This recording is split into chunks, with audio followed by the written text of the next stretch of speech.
Hello friends, myself Dr. Ashish Panchal, your biology NEET guru from Trisha Institute of Biology.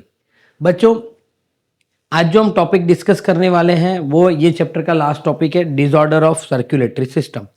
So exactly बेटा हमने पढ़ा, blood में भी बेटा हमने देखा आरबीसी, डब्ल्यूबीसी, प्लेटलेट अगर बढ़ जाते हैं तो कौन सा डिजीज होता है, कम हो जाते हैं तो कौन सा डिजीज होता है.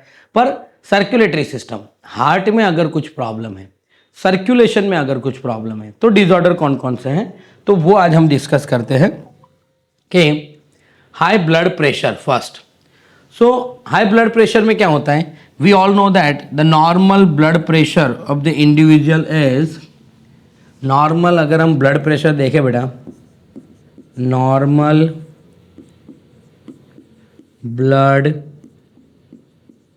प्रेशर तो वो कितना होता है, 120/80 होता है. Okay, high blood pressure, hypertension is the term for the blood pressure that is higher than the normal. यानी बेटा जो नॉर्मल ब्लड प्रेशर हमारा होता है 120/80, उसमें जो 120 होता है उसको हम सिस्टोलिक प्रेशर बोलते हैं. क्या बोलते हैं बेटा, सिस्टोलिक प्रेशर. और जो 80 होता है बेटा उसको हम क्या बोलते हैं, डायास्टोलिक प्रेशर. यानी ये जो है बेटा at the time of contraction of the heart, और ये जो है बेटा at the time of relaxation of heart. ये सिस्टोलिक जो प्रेशर होता है बेटा वो क्या सिग्निफाइज करता है कि हार्ट कितना फोर्स ऑफ कॉन्ट्रैक्शन से वर्क करता है. यानी फोर्स ऑफ कॉन्ट्रैक्शन जो है बेटा वो सिस्टोलिक प्रेशर सिग्निफाइज करता है. डायस्टोलिक प्रेशर बेटा हार्ट के ऊपर कितना प्रेशर है, जिसको हम वेनस प्रेशर बोल सकते हैं. वेन में से जो ब्लड हार्ट में आता है कब आता है, जब हार्ट रिलैक्स होता है तब. ओके, तो जब हार्ट रिलैक्स होगा तब हार्ट के ऊपर कितना प्रेशर होगा, वेनस प्रेशर कितना होगा, वो डिसाइड करता है बेटा diastolic pressure. In this measure 120 mmHg millimeter of the mercury pressure is the systolic or pumping pressure and the 80 is the diastolic or resting pressure बेटा. यानी इसको हम सिस्टोलिक भी बोल सकते हैं, इसको हम डायस्टोलिक बोल सकते हैं, इसको पंपिंग प्रेशर बोल सकते हैं, इसको हम रेस्टिंग प्रेशर भी बोल सकते हैं. Now the instrument which is use for the measurement of the pressure, तो बेटा जो इंस्ट्रूमेंट यूज होता है उसका नाम है स्फिग्मो मैनोमीटर. क्या नाम है बेटा, स्फिग्मो मैनोमीटर यूज होता है बेटा. If repeated check of the blood pressure, अगर मैंने बेटा एक बार ब्लड प्रेशर चेक किया, मैं अगर, अब सोचो कि 3rd फ्लोर पे हमारा ऑफिस है, मैं 3rd फ्लोर पे आ गया सीढ़ियाँ चढ़ के, और मैंने प्रेशर तुरंत मेजर किया, तो माइट बी पॉसिबल वो 120 से ज़्यादा हो सकता है. पर आप रिपीटेड चेक कर रहे हो, आपने आज चेक किया रेस्टिंग कंडीशन में, कल दोबारा रेस्टिंग कंडीशन में चेक कर रहे हो, रेस्टिंग कंडीशन में, फिर दोबारा एक बार रेस्टिंग कंडीशन में चेक कर रहे हो. यानी रिपीटेड अगर आपका blood pressure 140/90 okay over higher और इससे ज़्यादा हो, that it is known as the hypertension बेटा. यानी हाइपरटेंशन कब हम बोल सकते हैं, सो हाइपर टेंशन जो है बेटा वो है 140/90. यानी बेटा आपका सिस्टोलिक प्रेशर 140 हो जाए और डायस्टोलिक प्रेशर 90 हो जाए, तब जाके बेटा हम बोल सकते हैं कि ये ब्लड प्रेशर है. High blood pressure leads to heart disease and also affect vital organ like brain and kidney. बेटा हाई ब्लड प्रेशर से एक हार्ट को तो लोड होता ही है, हार्ट के ऊपर भी प्रेशर बढ़ेगा क्योंकि उसको ज़्यादा फोर्स से काम करना पड़ता है. और दूसरा बेटा जितना प्रेशर से ब्लड जाएगा तो कई बार ब्रेन में हैमरेज होने के चांसेस भी है बेटा, और किडनी में भी प्रॉब्लम हो सकता है क्योंकि प्रेशर से ब्लड जाएगा तो वहाँ फ्रिक्शन होगा.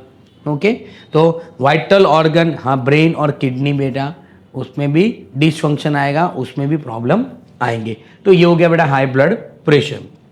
दूसरा डिजीज है बेटा कोरोनरी आर्टरी डिजीज. तो पहले तो हम बात करते हैं व्हाट इज कोरोनरी आर्टरी. सो जो कोरोनरी आर्टरी है बेटा, यहाँ पर मैं बताता हूँ कि जो ये कोरोनरी आर्टरी है, this coronary artery it supply blood to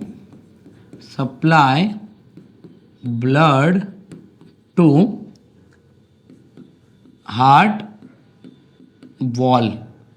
वो बेटा किसको ब्लड सप्लाई करते हैं, हार्ट वॉल को ब्लड सप्लाई कर रहे हैं। आपको यहाँ दिख रहा होगा, ये जो रेड लाइन आपको दिख रही है ये कोरोनरी आर्टरीज है जो हार्ट वॉल को ब्लड सप्लाई करते हैं। अब क्या होगा बेटा, coronary artery disease often refer to as the atherosclerosis भी बेटा उसको बोलते हैं। क्या बोलते हैं?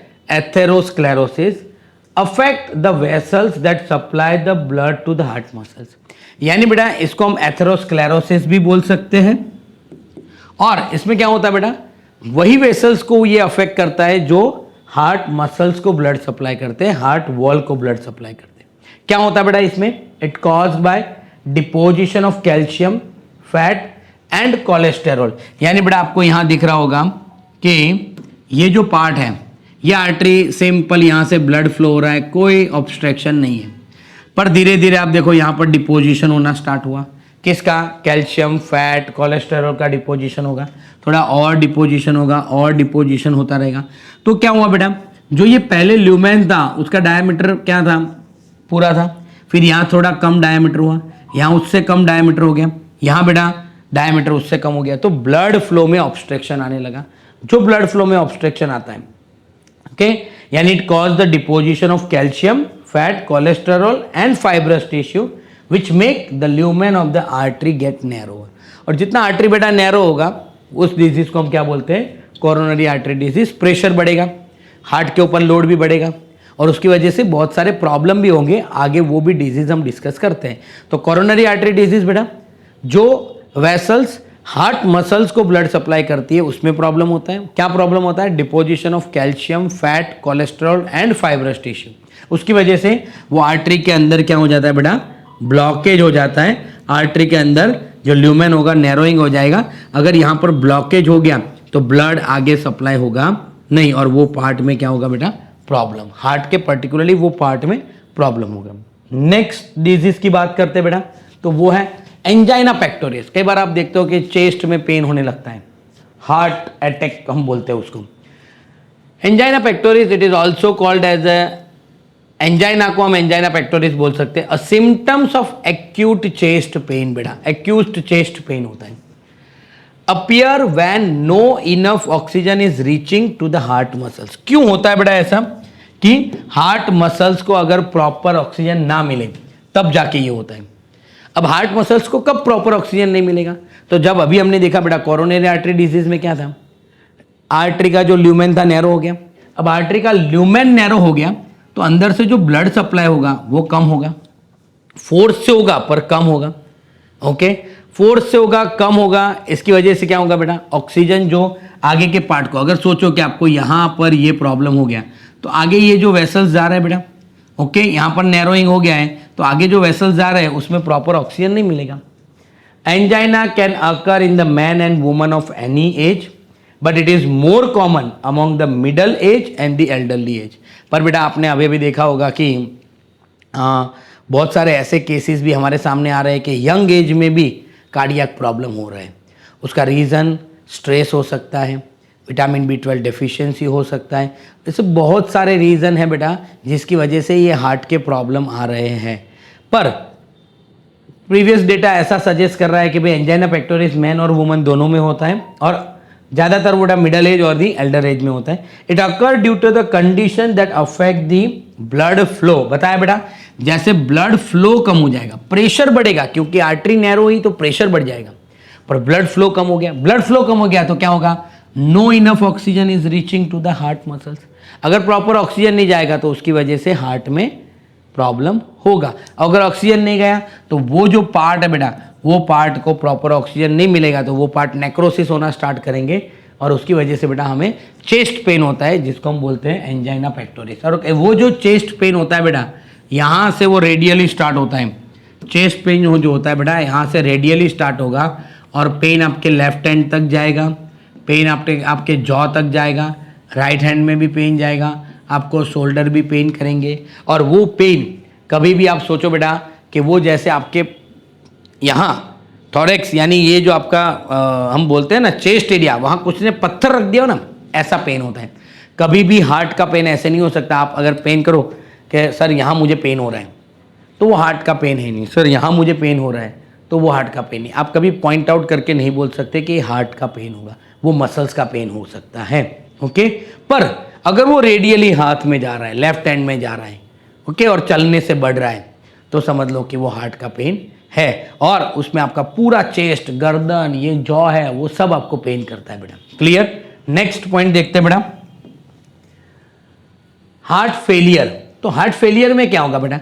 Heart failure means the state of heart when it is not pumping the blood efficiently और effectively enough to meet the need of the body. यानी बॉडी की जो जरूरत है उसके हिसाब से अगर ब्लड सप्लाई नहीं हो रहा तो उसको हम क्या बोलते हैं बेटा? Heart failure. Okay, it is sometime called the congestive heart failure भी बोलते हैं बेटा। कंजस्टिव हार्ट फेलियर का मतलब क्या है बेटा? कि अगर लंग्स में इडेमा है, लंग्स में अगर इडेमा है तो क्या होगा बेटा? उसकी वजह से लंग्स स्वेल होंगे, तो हार्ट के ऊपर प्रेशर आएगा, क्योंकि आसपास क्या है बेटा?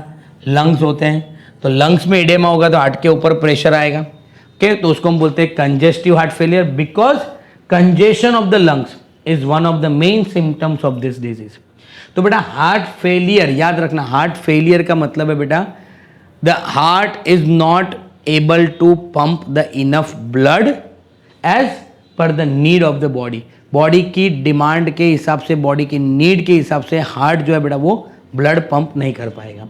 Heart failure is not same as a cardiac arrest. अब ये टर्म याद रखना बेटा, हार्ट फेलियर, तो हमने क्या देखा बेटा? The heart is not able to pump the blood. Cardiac arrest when the heart stop the beating. Cardiac arrest का मतलब है बेटा, याद रखना ये टर्म, कार्डियक अरेस्ट का मतलब है when heart stop the beating. मतलब बेटा हमने पढ़ा था ऐसे नोड जनरेट द इम्पल्सिस, तो वो ऐसे नोड में से इम्पल्स ही जनरेट नहीं होंगे। अगर ऐसे नोड में हो गया तो एवी नोड उसको कंडक्शन आगे नहीं बढ़ाएगा, यानी heart is not able to beating, heart beat ही नहीं करेगा बेटा, तो उसको क्या बोलते हैं बेटा? Cardiac arrest. फिर है बेटा heart attack, when the heart muscle is suddenly damage by inadequate blood supply. यानी हार्ट अटैक में बेटा हमने देखा जो एंजाइना पेक्टोरिस था, तो एक पार्ट में हार्ट में ब्लड प्रॉपर नहीं जा रहा था और वो पार्ट डैमेज हो रहा था, उसकी वजह से बेटा हार्ट में प्रॉब्लम होता है, तो उसको हार्ट अटैक बोलते हैं। तो heart attack when the heart muscle is suddenly damage, heart muscle बेटा सडनली डैमेज होंगे by inadequate blood supply. Cardiac arrest का मतलब बेटा हार्ट बीट नहीं करेगा। हार्ट फेलियर का मतलब बेटा हार्ट जो होगा वो they are not able to pumping the blood properly as per the demand of the body बेटा। क्लियर? तो ये सब क्या हो गया बेटा? Disorder of the cardiovascular system. पहला था बेटा हाइपरटेंशन, दूसरा था कोरोनरी आर्टरी डिजीज, फिर एंजाइना पेक्टोरिस, फिर heart failure, cardiac arrest and heart attack. बेटा तीन का डिफरेंस भी आपको पता होना चाहिए। हार्ट फेलियर मतलब heart can not able to pump the blood properly, cardiac arrest मतलब heart can not able to beat, and heart attack means the muscles do not get the sufficient oxygen और blood flow कम हो जाएगा, उसकी वजह से muscles काम करना बंद कर देंगे। क्लियर बेटा? तो ये हो गया बेटा हमारा कार्डियोवास्कुलर डिसऑर्डर। अगर बेटा आपको हमारे ये वीडियो पसंद आ रहे हैं तो प्लीज़ हमारे चैनल को लाइक कीजिए, सब्सक्राइब कीजिए और बेल आइकन को प्रेस करना मत भूलिए। Thank you, have a good day.